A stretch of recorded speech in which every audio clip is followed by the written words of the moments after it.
So guys, अब next topic हमारा आ जाता है expression for velocity of the particle executing simple harmonic motion. उसके लिए हम ये डायग्राम कंसीडर करेंगे। सिमिलरली हमने एक्स एक्सिस वाई एक्सिस ले ली हुई है और वही सेम पार्टिकल। तो अब हम जैसा कि हर बार एंटी क्लॉकवाइज मोशन लेट कर रहे हैं, तो इस केस में भी जो पार्टिकल है that is moving in anti clockwise direction on the circumference of the circle.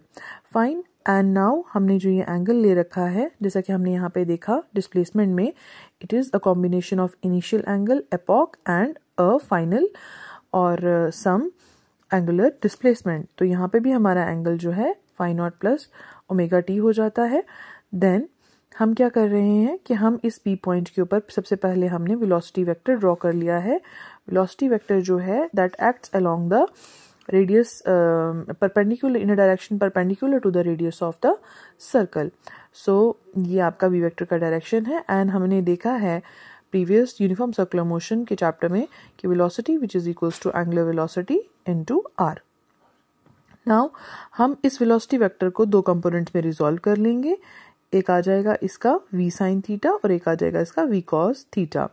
Y, ये angle is equal to this angle, तो ये एंगल के अपोजिट परपेंडिकुलर, तो this will be its sine component this time. Fine. Now we will drop more projections in order to take this length on the diameter. So these two lengths will be parallel, equal and opposite because it is forming a rectangle or a square. Then we will see that PQ is equals to P dash Q dash. Hence, this particular component which is being resolved and giving the direction in this toward the origin again, then the direction of P dash Q dash will also be towards the origin. Fine. Whereas the actual displacement is away and the velocity vector is acting in this direction. Hence, in its expression, there will be a negative sign.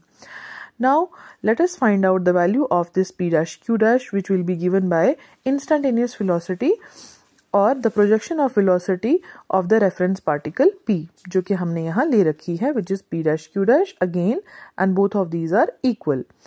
So, this value was v sine omega t plus phi naught. As I already told you that this is the perpendicular component, so I took the perpendicular component of the v and with a negative sign.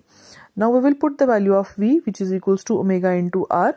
After substituting that value, we can keep this expression up till here, or you can substitute the value of again sine theta and then using the cos values where OP dash is equals to x and OP is equals to r.